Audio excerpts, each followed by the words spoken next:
तो नमस्कार प्यारे मित्रों, बहुत बहुत स्वागत है आप सभी का हमारे यूट्यूब चैनल पे। दोस्तों आज के इस वीडियो में बात करेंगे UG semester 1 history important question के। आज हम लोग इतिहास के कुछ ऐसे महत्वपूर्ण प्रश्नों को देखेंगे जो कि आपके परीक्षा के दृष्टिकोण से बहुत ही ज़्यादा मौका है और ये अंतिम मौका है। ये प्रश्नों का आप सभी मिस ना करें, ठीक है। तो बीबीएम के जितने भी छात्र सेमेस्टर 1 में हमारे चैनल पर चैनल को सब्सक्राइब कर लें। चलिए फटाफट हम लोग एक एक प्रश्नों को देखते हैं और उसके उत्तर को भी समझने का प्रयास करेंगे। तो आप सभी देख पा रहे होंगे क्या क्या प्रश्न पूछा जा सकता है।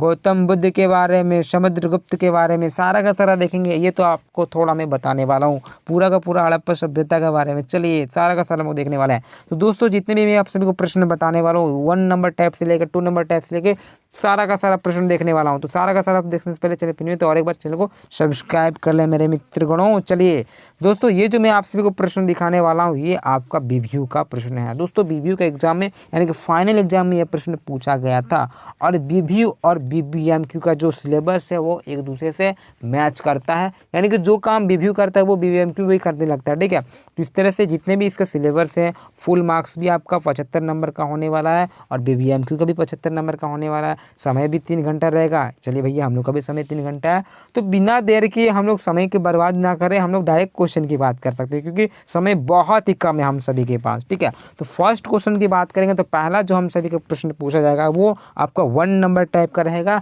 और यहाँ पे प्रश्न पूछा गया है कि हड़प्पा सभ्यता का स्वरूप था। दोस्तों हड़प्पा सभ्यता का जो स्वरूप था और मैंने आप सभी को पढ़ाया था आपको पिछले वीडियो में ऑब्जेक्टिव वाला में, तो वो जो सभ्यता एक नगरीय सभ्यता। तो आप इस प्रकार से इसका उत्तर लिख सकते हो नगरीय सभ्यता, ठीक है। बहुत ही इजी आंसर है आपका, ठीक है। हड़प्पा सभ्यता का जो स्वरूप था वो नगरीय सभ्यता था। तो 1 नंबर आप आसानी से उठा सकते हो। क्लियर, कौन सी सभ्यता? नगरीय सभ्यता। चलिए अगला प्रश्न की बात करेंगे तो यहाँ पे दूसरा नंबर क्या प्रश्न पूछा गया कि वेद कितने हैं। तो बहुत इजी क्वेश्चन है दोस्तों। वेद जो है वो 4 होते हैं। कौन कौन से वेद दोस्तों?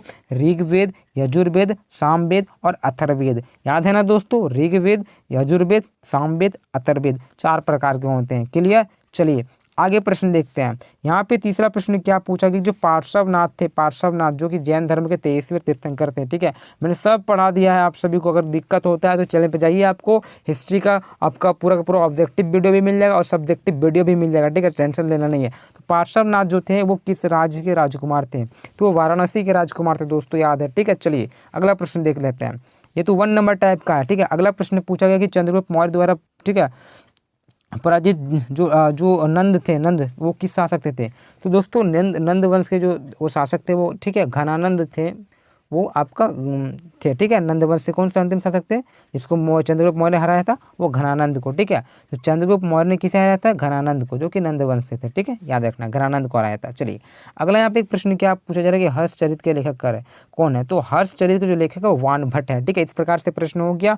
आगे अब 2 नंबर टाइप के क्वेश्चन हम लोग देखने वाले हैं। तो यहाँ पे देखिए क्या प्रश्न पूछा गया कि महावीर के उपदेश, ये तो आपको लिखना है दोस्तों। जैन महावीर स्वामी के बारे में आपको डीपली जानकारी प्राप्त करना है, जो कि महावीर स्वामी जैन धर्म के 24वें तीर्थंकर रहे हैं, ठीक है। चलिए अगला क्वेश्चन देखते हैं। और क्वेश्चन सारा का सारा में क्वेश्चन इंपॉर्टेंट बताना है। चलिए यहाँ पे क्वेश्चन क्या है कि ऋग्वेद काल के दौरान धार्मिक स्थिति, यानी कि आपको ऋग्वेद की जानकारी प्राप्त करना है, यानी वैदिक सभ्यता को पढ़ लेना है, ठीक है। क्वेश्चन देखिए, क्वेश्चन आगे यहाँ पे क्या पूछेगा? अशोक प्रशासनिक, यानी कि अशोक के बारे में आपको जानकारी प्राप्त करना है। बहुत ईजी क्वेश्चन है दोस्तों। चलिए आगे प्रश्न की बात करते हैं। यहाँ पे गुप्त काल से प्रश्न पूछ लिया गया दोस्तों। क्या पूछा गया कि गुप्त काल की आर्थिक अवस्था। अरे भैया गुप्त काल तो हम लोग पढ़ चुके हैं, ठीक है। तो गुप्त काल को बहुत अच्छे से लिख सकते हो। चलिए हड़प्पा सभ्यता जो कि 12th में आप सभी पढ़े होंगे, बहुत ईजी क्वेश्चन है और मैंने हड़प्पा सभ्यता के बारे में पूरा का पूरा एक वीडियो बना रखा है। बहुत ईजी पीडीएफ के माध्यम से मैंने बताने का प्रयास किया है। बहुत सारे बच्चे देखे भी है, बहुत सारा कमेंट्स भी आ रहा है। बहुत अच्छे दोस्तों, धन्यवाद आप सभी कमेंट्स के लिए, ठीक है।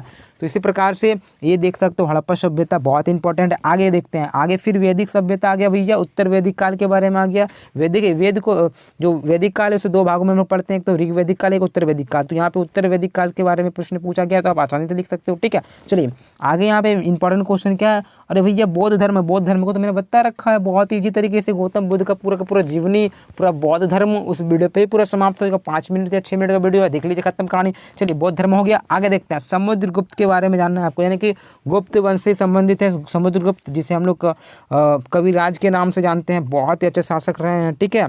भारत का नेपोलियन कहा जाता है समुद्रगुप्त को। तो ये प्रश्न भी इंपॉर्टेंट इंपॉर्टेंट है, ये भी आप कर सकते हो। सारा का सारा वायरल प्रश्न है, ठीक है। चलिए, हड़प्पा सभ्यता से फिर से प्रश्न पूछ लिया गया भैया, हड़प्पा सभ्यता कर लेना है। पल्लव से आपको करना, पल्लव देख सकते हो, ठीक है। पल्लव वाला भी यहाँ पे क्वेश्चन पूछ लिया गया है, तो सारा का सारा वायरल प्रश्न है दोस्तों, मिस ना करें। चलिए, इसको पढ़ लें, अंतिम मौका है, लास्ट मौका है इसको पढ़ने का, पढ़ लिए। चलिए चलिए चलिए, मगध की बात कर सकते हैं। मगध जो मौर्य साम्राज्य, भैया मगध बहुत इंपॉर्टेंट है, आपको मगध के बारे में जानकारी प्राप्त कर लेना। मगर मगध कर लेते हो तो सारा कुछ हो जाएगा आपका, ठीक है। तो मगध आपको जान लेना, जो कि बिहार और झारखंड वाले क्षेत्र वर्तमान पड़ता है, वो आपका मगध। और उसका जो किस लिए फेमस था, देखिए होता यूँ है कि ये तो मगध चारों तरफ से पहाड़ियों से घिरा हुआ था, पहला चीज़। और झारखंड जो यहाँ पे छोटा नागपुर वाले क्षेत्र पड़ता है, यहाँ पे खनिज संपदा बहुत है, जिस कारण से बहुत ही विकसित रहा था। उसके कारणों का यहाँ पे व्याख्या करना है तो इजी है, ठीक है, कर सकते हो। थोड़ा का थोड़ा हिस्ट्री जानिएगा तो आपको सारा पता चल जाएगा। मैं सिर्फ आपको वायरल प्रश्नों को बता रहा हूँ, ठीक है। चलिए आगे प्रश्न बताता हूँ मैं। आगे यहाँ पे कनिष्क के बारे में, जो कि कुषाण शासक थे, ठीक है, ठीक है। कनिष्क, इसके बारे में भी आपको जानकारी प्राप्त करना है, इसकी उपलब्धियों के बारे में। तो कुषाण वंश से संबंधित थे कौन, कनिष्क, तो इसके बारे में आपको जानकारी प्राप्त करना है। चलिए आगे देखते हैं। सातवाहन वंश, ये भी आपका इंपॉर्टेंट, तो ये भी आप कर सकते हो। सारा का सारा प्रश्न इंपॉर्टेंट ही है आपका। मौर्य वंश का पतन के बारे में यहाँ पे आपको बताना है। मौर्य वंश जो कि जिसके संस्थापक है चंद्रगुप्त मौर्य जी, और इनका जो पतन का जो रीज़न रहता है, मेन कारण रहता है, वो बताना है, ठीक है। तो मेन रीज़न आप बता सकते हो, जैसे कि अशोक का जो हृदय परिवर्तन हो गया था। अशोक जो तीसरा शासक है मौर्य वंश का, ठीक है। चंद्रगुप्त मौर्य का पुत्र होता है बिंदुसार, और बिंदुसार का पुत्र होता है अशोक महान। और अशोक क्या होता है, 261 ईसा पूर्व में जो कलिंग का युद्ध लड़ता है, इसमें इसका हृदय परिवर्तन हो जाता है, वो आपका कारण हो सकता है।